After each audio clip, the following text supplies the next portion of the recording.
Hello, students. Welcome to Marketing 3336, Principles of Marketing. Today I'm going to be covering Chapter 9 from the Principles of Marketing, Kotler and Armstrong, 18th edition. The title of this chapter is Developing New Products and Managing the Product Lifecycle. In addition to the chapter material today, we're going to have a guest speaker.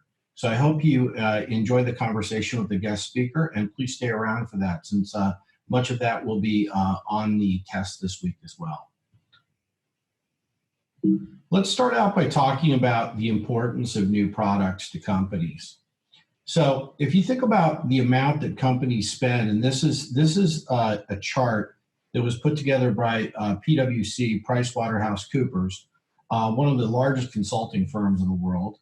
One of the things that they track is what they call the global innovation R&D spend. So R&D stands for research and development. And this is spend in real dollars in billions of dollars.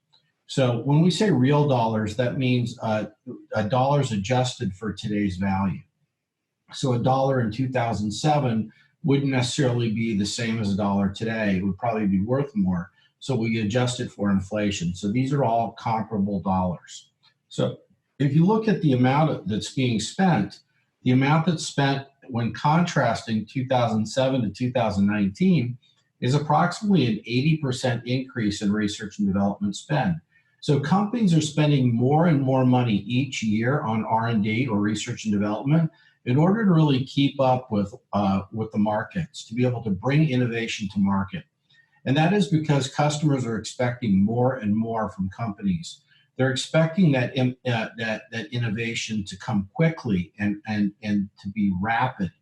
And one of the things that we actually see often is that other firms innovate quickly after a firm innovates. So the window by which something is innovative is small.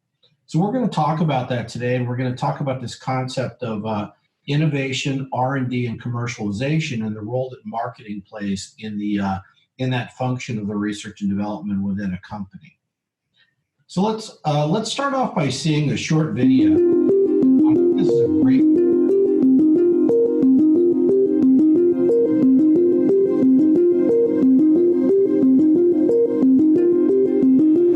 So I think the three best things in Europe from a tech perspective are really AI, mobility, and fintech. Those are really the three places where we see the most activity and the most prospects for European tech. So the biggest tech trend I see is the global power of local. How do we use technology to bring communities back together, to bring them from the online into the offline world and recreate that face-to-face physical humanity again?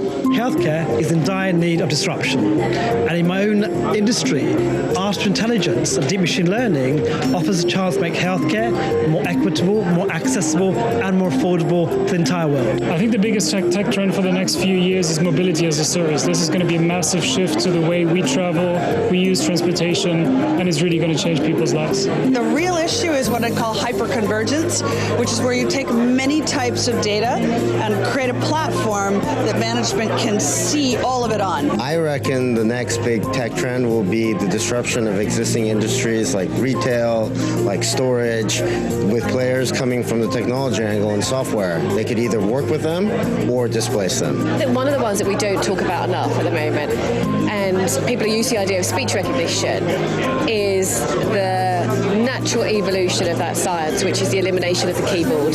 It's the combination of two technologies. One is the whole machine learning, or we call it computational crop design, in combination with the genomic technology.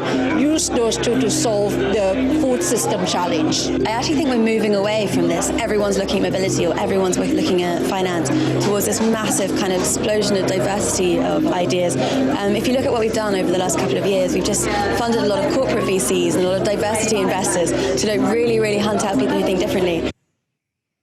So one of the things that you see here in that discussion is the concept of new products and the amount of time and effort that companies are spending on it. You heard all these really terrific ideas about the launch of new products that are coming forward. One of the things that you have to remember is that at the center of any new product is the concept of bringing value to the marketplace. If the customer doesn't ultimately see value from that innovation, it will never be successful.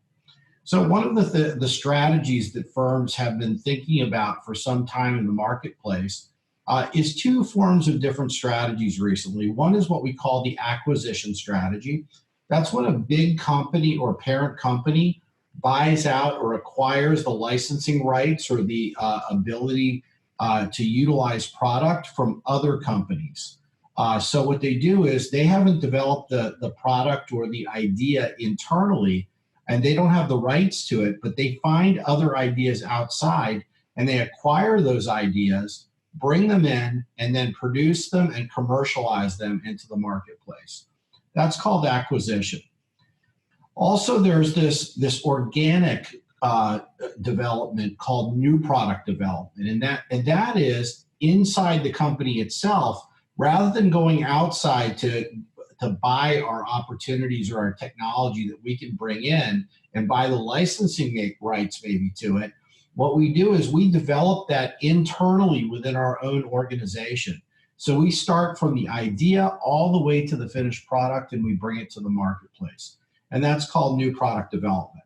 One of the things that we see in trends is that we have been in a history of the last 10 to 15 years of a high merger and acquisition strategy concept in the marketplace.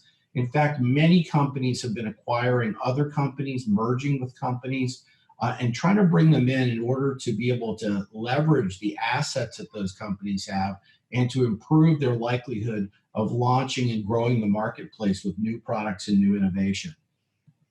But one of the things that they found is that's not working as well as they thought it would. And one of the big shifts that's happening in the marketplace is this concept of organic growth, that is growing organically, growing from within, using our own assets and resources to be able to develop ideas and to bring products to marketplace and commercialize those products effectively. And that's the concept of new product development, where marketing and sales play a pivotal role in the development of these new products and their ability to bring them to the marketplace. So let's ask this question: why do these companies want to innovate? Why not just go for more mergers and acquisitions? Why not go to Silicon Valley, some small company that develops something, and a big company acquires their great idea and then brings it in and then tries to launch it? Well, one of the things that they found is that companies have not been as successful as they thought they would in bringing in this merger and acquisition strategy. In fact, a large percentage of these mergers and acquisitions actually fail to yield positive outcomes for organizations.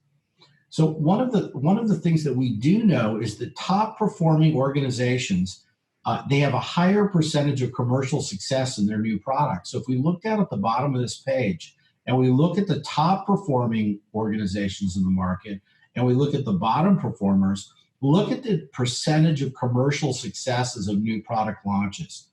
Top performers, 62% of their new product launches are commercial successes. Bottom performers, it's only 45%. That's actually a tremendous difference if you think about the amount of money that they're spending on this on the new product development process. So the question is why aren't they as good? And why do firms need to be good at the development of new products? In addition to that, we're going to explore marketing's role in the development of new products today as well. So this is what we typically call the stages of new product development. Our book goes through this in some detail, so I'm just going to cover this briefly today, but I'm going to expect that you have read that in the book and got some more detail on this concept. But if you look at the process, it starts with the idea generation. We often call this the ideation process, and it ends in the commercialization process. So it starts with the concept where we generate ideas for new products, and it ends with the concept of what we call commercialization. And that's where we take that new product that we've developed and we actually launch it into the marketplace. So that you see that there are many steps in between ideation and commercialization. And most companies call these stages or stage gates. Oftentimes we call this gates because we walk through each gate to get to the next stage, and the product development process could be cut off at any time between one of these gates. So the first gate or the first stage is from the generation of the idea to the idea screening. This is where the company screens the idea itself to be able to say, is it feasible? Can it be useful? Is it going to be something that could be successful in the market? How does it compare to other ideas and things that we've come up with?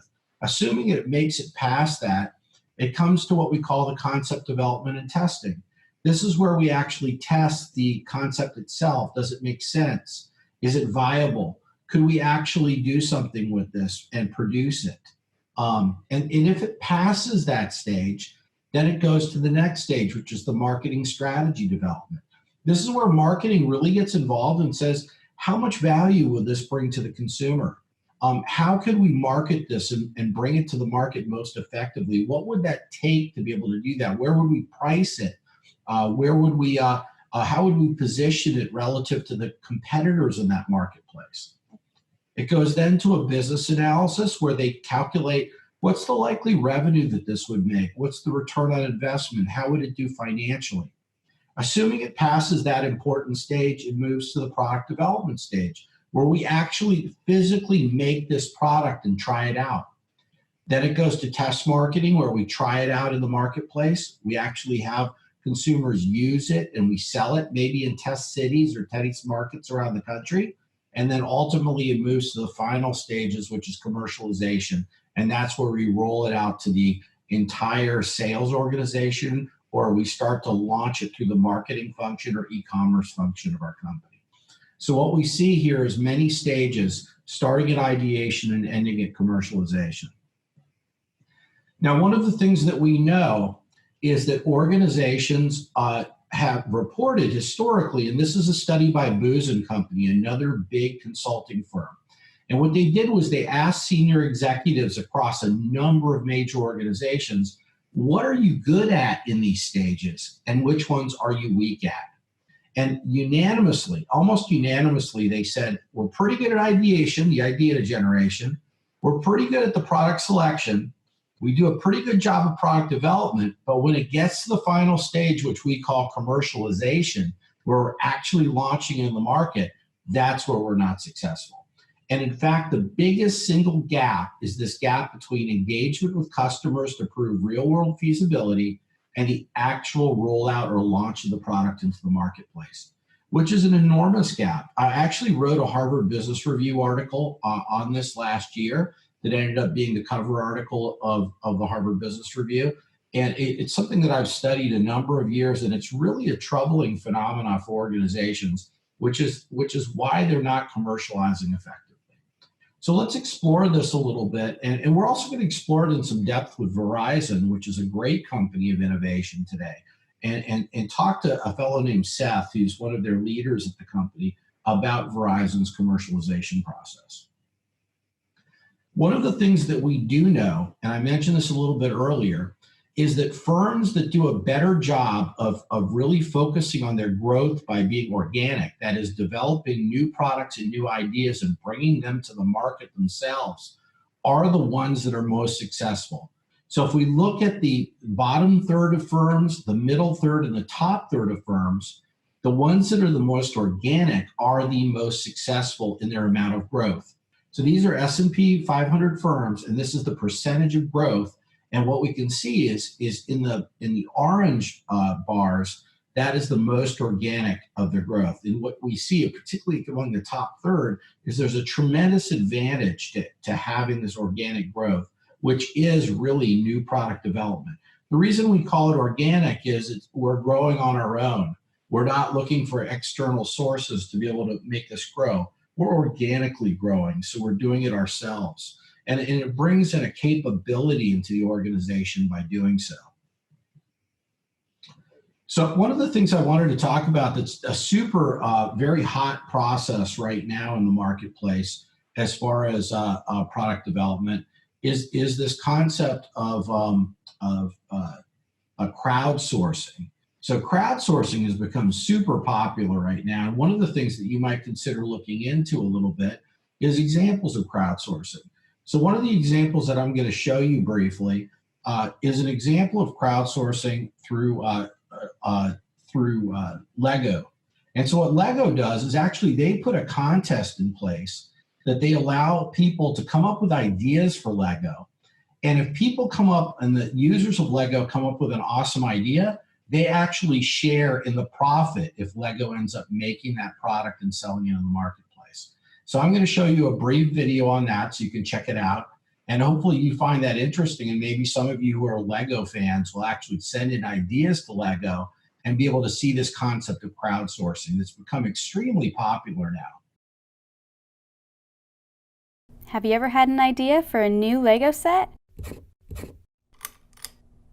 On Lego Ideas, you can check out proposals for new Lego sets created by fans just like you. Find your favorite projects, vote, give feedback, and even submit your own. If a project gets 10,000 votes, it enters the Lego review phase. Then, our review board evaluates and selects which project will become the next Lego Ideas product. Members whose projects are selected are recognized for inspiring a Lego Ideas set and even receive a percentage of the product's sales. Once the design process is complete, the next Lego Ideas product is produced in our factory and shipped to stores. Finally, the Lego Ideas product is available to buy. And you made it happen on Lego Ideas. So what are you waiting for? Check out cool projects on the Discover page, or learn how to submit your own by clicking How It Works. The next set we approve might even be yours. So as you've seen, this crowdsourcing has become one very popular area of implementation. And it's really interesting because when customers get involved in it, it brings in a likelihood of success because we truly know that there's a user-generated demand for that product in the marketplace. So because one of the challenges that we see is oftentimes when new products launch, 65% of the time, products launched by established companies actually failed. And that caused huge implications. There was a study done in 2010, and I'm sure that this number has actually increased, but it has huge financial implications on these failures. $260 billion of investment was spent on failed launches by companies. Those are commercializations that did not result in success. So we know that being able to market and being able to sell your product and understand the value to the customer is critical for the success of those products in the marketplace. One of the last things I want to talk to you about this before we get into our interview with Seth at Verizon is to talk about this concept of what we call the product life cycle. So one of the things that we know is that all products go through a life cycle. And that is we go through the product development and then the product gets introduced in the marketplace. Let's think of mobile phones here.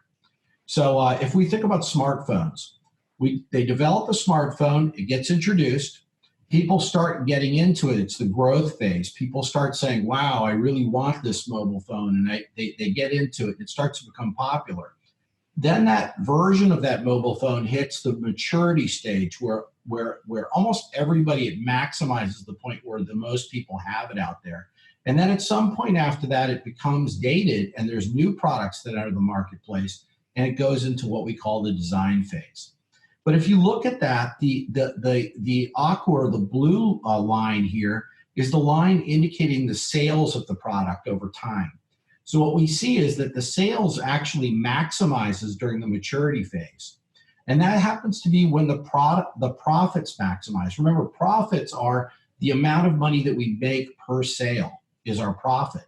So what we know is that when we're launching that product and we're developing, we're always negative because we're not selling anything. So we're investing money, we're losing money. It isn't until we hit the growth phase that a product starts to make money for a company. So it's very important that they become successful and they take off, because if they don't, they never really reach this growth phase and they never really accomplish the success that they're looking for. So one of the things that we know is marketing plays a tremendously important function in designing, researching, pricing, everything around a new product. And marketing is integral to the success of these new products, particularly in understanding the customer value proposition of the products. So now let's get into this interview with Seth Hackmeister from Verizon. Well, class, welcome back to our Marketing 3336 Intro to Marketing. We have the pleasure today of having Seth Hackmeister with us. And Seth actually is a graduate of the University of Houston, our MBA program, and he is from Texas. Seth, you reside here in Houston?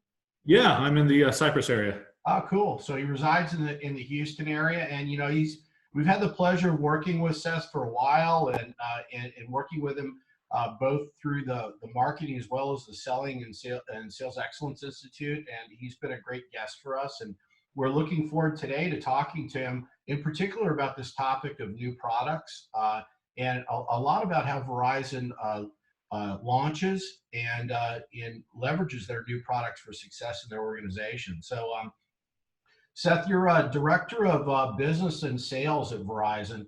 Can you tell us a little bit about that role, and then maybe a little bit about yourself and your evolution of your career that got you to that role? Yeah, absolutely. Appreciate it, Professor. So I've been with Verizon for 14 years. Started back in 2006 as a outside sales rep. So I started carrying a bag as an account executive with Verizon, a territory in the Houston market. In 2006, I spent a couple years in oil and gas and in leadership prior to that. I knew I had a passion for leading people, but wanted to do that entry-level sales job, learn the industry first. So I did that for a couple years, then started my path into leadership. In 2008, I started as a senior manager, small team in the Houston market, about 5-6 people, running a specific vertical, selling to construction companies throughout the Houston market. Then I became our next level of a leadership managing partner, a team of about 30 people, once again in the Houston market. And then I spent the last 5 years as the director of sales over South Texas. So I cover Austin, San Antonio, Houston, everything in between and south of there, and then Louisiana as well. So today, I have a 130-person organization when you include support, leadership, sales professionals across that market. My team produces about $500 million, $500 million in annualized revenue for the company. So I've done that for the last 5 years. Absolutely love this company. Love the University of Houston. Did spend 3 years in the evening master's program. Verizon has an amazing tuition reimbursement program. So I was doing that at night while I was doing my day gig with Verizon. Oh, that's awesome. Yeah. So, wow, you spent a lot of time at Verizon. So this is going to be a great interview because you have a lot of institutional knowledge about Verizon. So it's going to be super helpful. Yeah. Maybe we could start off with a little bit of a background. I think almost all the students have heard of Verizon, and many of them are maybe even customers of Verizon. It would be great to learn a little bit more about Verizon and maybe about some of the elements of your business that they're not as familiar with. Yeah, absolutely. Outside of the consumer area, even. Yeah, absolutely, Professor. I hope there are some. I thought that a prerequisite of your class was that everyone was a Verizon customer. I'm just playing. But yeah, most people know what Verizon is. Verizon's been around since 2000. We just celebrated this year our 20-year anniversary. A lot of legacy companies made Verizon prior to 2000, GTE being the biggest one. We kind of are a conglomeration of legacy wireline companies. In the Northeast, we have a huge fiber, what we call FiOS footprint, where we own a lot of the cable in the ground, the traditional wireline services, internet, and cable, or home cable, stuff like that. Most people know what we do from a consumer side. So you see our commercials, you've walked into a store, we sell phones, tablets, stuff like that. But that is becoming an increasingly small part of what my team delivers, what my team does for our clients. Our goal really on the B2B side, which is what I own once again. So I own outside sales professionals that exclusively sells to businesses. And they don't realize everything that we do. So when you think about Houston, the Houston market, we help oil companies have connected pipeline for leak detection, flow detection, temperature detection. We have connected job sites for oil. You know, a lot of the work that required somebody to go out to a site, inspect it, turn a nozzle on or off can be done remotely now using our network. Collection of data, triggering events at job sites is a big part of what we've done for a few years. Our company too, on this side of the house, is trying to be a true technology provider to our clients. We don't want to be just network connections, cell phones, tablets. We layer on so much more on top of that. We'll talk about product development here in a minute, but we've made a lot of acquisitions lately. It hurts my heart a little bit to be on Zoom with you, Professor, because we, a few months back, acquired a competing product called Blue Jeans, which is really targeted towards business customers. It does a lot of the same stuff, I would argue a little better than Zoom, but Blue Jeans allows you to have breakout sessions, annotate, do meeting highlights. Even the customer can highlight parts of the meeting that they want to be able to refresh later on or take to somebody else in the company that was applicable to different departments. So we've made a lot of acquisitions over the last couple of years. Also now the largest vehicle telematics company in the world through acquiring various companies. So anything from dots on a map, knowing where your vehicles are, but also idle time, knowing how much gas is being consumed when somebody's idling, route management, maintenance of vehicles, all of that kind of stuff is all encapsulated into our telematics business. Additionally, we are starting to go down the path of internet replacement because our wireless network is getting so robust. We're constantly, even on our 4G network, increasing capacity of it. We've started to replace small businesses' internet with a wireless router solution. We'll talk more about that when we get to 5G. But there's a lot of products. We also, on the B2B side, care deeply about mobile security. A lot of companies do a really good job of keeping their laptops, their servers secure. But now more and more data, very proprietary data, is going over mobile devices, tablets and phones. So we also help customers figure out the right solutions for their mobile security to protect the device and the data going over our network.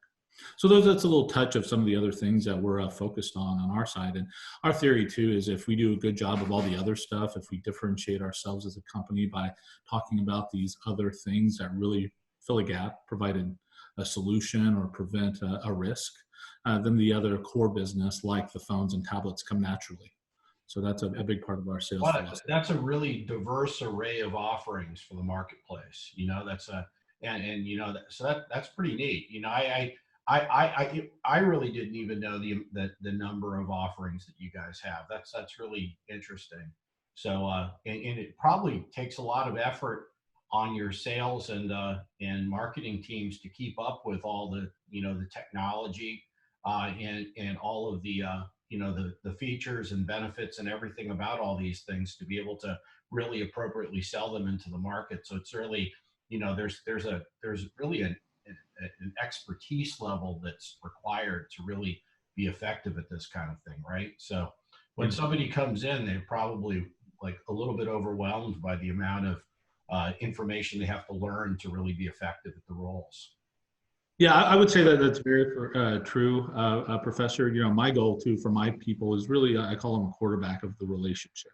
So their goal is to be that feet on the street, understand the needs of their clients. But then we have a robust, some of the stuff I've talked about are Verizon owned, like Blue Jeans, like our telematics business. But then when you talk about some of the other stuff like security, we have partners that we just can put a MOS 360, many people have heard of that, or Mobile Iron on a Verizon bill, but we turn them into a lead over to them and they come into the sales process. So a bigger and bigger part of what we do is ask the questions, understand the business, and then bring the right partners or support into the conversation to further the dialogue, make sure it's a good fit for what the business is looking to do. Cool, that's awesome. So I feel like I know a little bit about a lot of things. I'm far from the expert in everything that I just mentioned. No, I mean, but you really have to know some about everything to be able, particularly even ask the questions of a customer necessary to find out if it's an opportunity for them to be able to turn them on to these types of offerings. So that's really cool. One of the things that we're covering today, as I mentioned to you, Seth, is that we're really getting into the topic of innovation and launching new products to the marketplace, with a particular emphasis on understanding how companies, not only how they come up with new products, but how marketing and sales plays an important role in the design and launch of those new products into the marketplace. Maybe what we could start off with is you could talk a little bit about a couple in particular, maybe a few of your new products that are coming out or services that are coming out that are particularly important at Verizon over the next few years. Yeah, when I think about that question, Professor, I think of how we categorize new product offerings. And really, there's two categories for Verizon. It's adjacent and then evolutionary.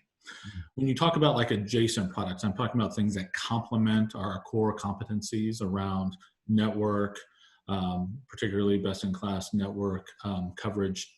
That's our core, right? That's our phones and tablets. The adjacent products that we ultimately launch are usually brought in by a partner. So, I talked about mobile security. We do mobile forms. These are offerings that we have, but they're not products we own. We didn't acquire a company. We have a partnership to bring them in and bill on behalf of. But it's very complementary to the core of what we do. And frankly, if you're buying that core from us, you want to know that it's secure, that you're able to make the most out of that product. These are adjacent product offerings, and we're constantly evaluating that portfolio to see if there's anything else that we should bring into the fold, anything else that businesses need to effectively use that core product set. Right. Evolutionary is where it's really fun. Usually when I talk about some of the stuff that we've acquired, like even BlueJeans. So BlueJeans is a collaboration tool, but since it's been a part of our platform, we've made it a business tool by adding some of the features I mentioned, like quick breakout sessions so that a company can do a training session and have small breakout groups in a few seconds. Being able to add videos to incorporate a video into a meeting, a virtual meeting in this COVID environment, because all my people are working from home right now. During this time. So we take products that we think we can really improve. We go and buy those companies or those assets to make it Verizon and to make it better. Also, when you talk about evolution and making products better, it starts with our network. So we have our 4G nationwide, which really meets most consumer needs. I know everybody's excited about Apple 5G devices or what Samsung's already launched, but that's that consumer play that doesn't change how you're going to use a device. So you're not going to be able to play that song any faster. It's not going to be any better from Spotify because it's on 5G versus 4G. You can do a lot of streaming cool things from our tablets and phones off of our 4G network very easily. 5G is the evolution really from a business standpoint. And that's where the product offerings get really, really cool and revolutionary. So with 5G and why it's different for businesses is really, it goes down to something called latency. How quickly the network responds. If you do a speed test on your device, it shows you what latency is. Really, really good latency is like 70, 80 milliseconds. When you talk about our 5G network, it's capable of single-digit millisecond latency. Wow. Which allows companies to transform how they do things, allows them to make real-time decisions. If you think about a manufacturing process, and I don't know, I took a supply chain class at U of H, deep into Six Sigma and making decisions that fall out of those outliers. Companies will be able to do stuff like that over our network because they'll be getting data real time, and the equipment will be able to change or adjust automatically without human involvement. Oh, that's awesome. You also talk about, when I talk about latency, is being able to pull data into the decision from multiple factors, being able to, do remote healthcare different by pulling in all kinds of analytics from not only the person's vitals and information, but also from other multiple sources to make a real-time decision on if this person needs to go see a doctor or needs additional help. There's all kinds of really cool stuff. One of the things we've done with 5G is a partnership with AWS, Amazon. So we announced that a few months ago, and now we've launched something in 2 test markets. And once again, when we talk about product launches for Verizon, we usually test it out in a couple key markets. Yeah. So 2 areas that we have great 5G coverage already, we built out the network, are in the Boston area and in San Francisco. Okay. So our first initial launch with AWS was in those 2 markets. And what AWS brings to the portfolio for us is cloud services. So AWS is best in class when it comes to cloud. So we're marrying our 5G network with their cloud services and putting cloud capabilities on the edge of our network. It's called 5G Edge, which allows customers' data to be as close to the facility as possible to even decrease latency further. You know, if you're doing a speed test, you get different results if it's connecting to a server in Dallas versus Boston. So what kind of businesses, Seth, benefit the most from that kind of speed? Yeah, so manufacturing is a big part of it. Being able to pull these data sources, being able to pull their information on the cloud as close to their facility, as close to where the decision needs to be made as possible. But the great thing, and this is true of every product launch, I'm glad you asked that, because I think back to my career, every product launch, when we launch the capabilities, we don't fully grasp of what it's going to mean to the marketplace. Mm.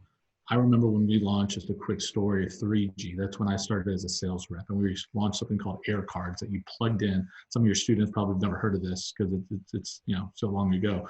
But where you plug in a device into the laptop, which enabled it to be remote, not connected to a cable. Yeah. That was the first time we had something like that, and we couldn't imagine. Why would people want to work remote? Maybe people who traveled a lot, maybe real estate agents needing to pull up data. But we were trying to figure out the niches that would have that kind of need. Nobody worked remote back then. Yeah. So, and now look at the world just transformed later. Yeah. So we build out things, especially from a network perspective, a capabilities perspective, without fully understanding the capabilities that it's going to enable down the road, because some players come in, and so many software players, manufacturing players ultimately want to use this technology to launch new products. And you see that with every evolution of our network. And it's only going to be more true because of the capabilities of 5G. So we're starting with AWS, and really what we're doing in those 2 markets, and literally this week, in addition to Boston and San Francisco, we launched New York, Washington, D.C., and Atlanta. But these are test markets. We're just simply testing that capability. We're allowing test companies, to put data on the edge of our network and see what business cases exist for it. What can they do with that sort of latency that enables their business to do things differently? And that's what's exciting about 5G for Verizon. We're launching our network. We're not just taking low bandwidth spectrum and calling it 5G because the technology exists. We're doing it with a different capability with this 5G Edge and the cloud capabilities, so that it enables really for businesses to do things differently than they've done before. Something that's maybe a little bit more real world is some of the testing we're doing in Houston already. So Houston is a 5G city. We have 5G capabilities. You can go to our website and see what streets to the street level have 5G capabilities. Yeah. We're starting to test for businesses, and I'm involved in this, replacing, once again, internet. Right now, I can do replacement of internet for small businesses, replacing that landline connection for 5, 10 employee business. Yeah. But there's a lot of restrictions. 4G is great, but at some point the bandwidth is bogged down. Our 5G network has 1,000 times more bandwidth, 1,000 times more lanes of highway to take more data through. So now we're able to expand our offering to not just small businesses, but to medium and larger businesses, and completely remove the need for them to have hardline cable going into the office or connecting anybody. Everything will be able to be done over our 5G network. So that's one of the capabilities that I'm finding customers, businesses to test for me literally right now. Oh, that's really cool. And it gets a little bit to our next topic, which is, I just want to spend a couple minutes on this, which is really, how does the new product development and the marketing team work with sales to do the passover for commercialization when you ultimately fully launch a product into the marketplace? Yeah. Verizon tries to be on the cutting edge of everything. Often we launch things well before, you think of the product life cycle.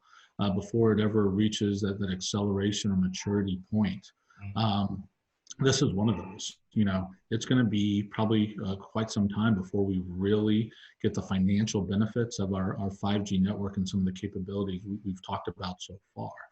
So what ends up happening out of our headquarters is our marketing, our IT team start putting together the solutions, start working with partners, because there's always a robust partners, even for the stuff we've talked about, the partners that router solutions for us.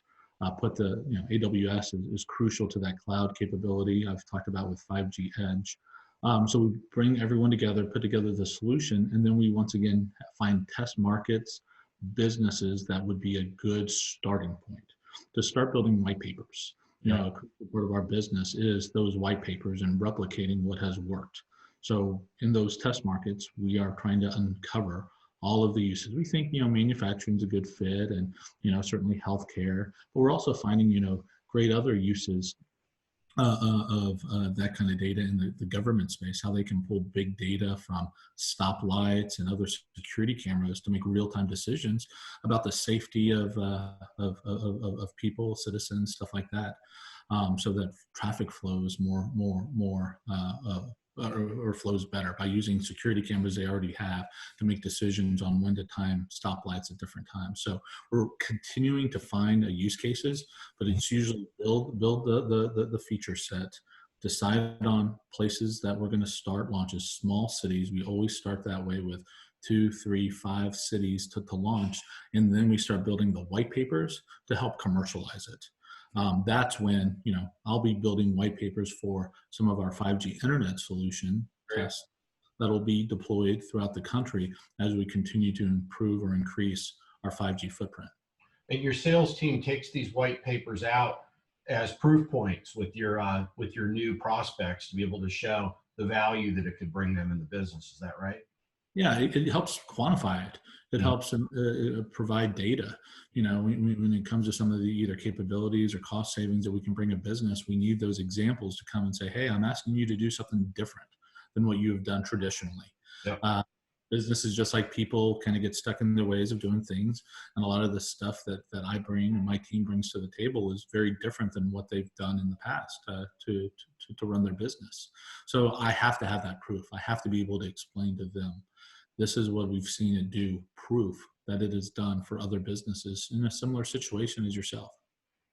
That's great. So one of the final things I wanted to talk to you a little bit about today, Seth, and I know our students would be very interested. We have over 1,200 students watching your session today and learning about yourself and Verizon. And one of the things probably many of them would be very interested in is understanding what the career opportunities could be at Verizon as opportunities develop. So what would a student be looking into possibly doing as an entry-level position, and what kind of tracks are there out there for them from a marketing and sales area? Yeah, it's a great question. We're a 140,000 person company. And once again, that's not just wireless, it's wireline, it's consumer, it's business. We also have offices in 23 countries. So we have a huge Western Europe footprint, tons of sales offices there. We have so many subsidiaries, like, beyond what I've even mentioned. We bought Yahoo, AOL. We have a media brand. We're actually the 3rd largest digital media brand in the world, behind 2 small companies you may have heard of, Facebook and Google. Yeah. So we're a big player in that space. And typically what I see is people come to Verizon in either a retail sales rep capacity or as an account manager, someone for me, that type of capacity. But really, and what I tell every new hire is, once you have done that job, understand our culture, our product sets, those type of things at a very, very, very strong level, the doors are open to do almost anything else inside the company. Easy tracks around sales. If you have a focus and a love around that, we have account managers, and then you graduate or can be promoted into major account managers, where you manage accounts and businesses over 500 employees. And then we have an enterprise group that handles a Fortune 1000 type companies, and you manage them globally for Verizon. So we have a clear path up through just wireless sales. People start with us in retail and love the store business, that daily hustle. People love that part of the business, and you can move up through leadership there. And a lot of people start in retail and then end up coming over to my side of the business and B2B.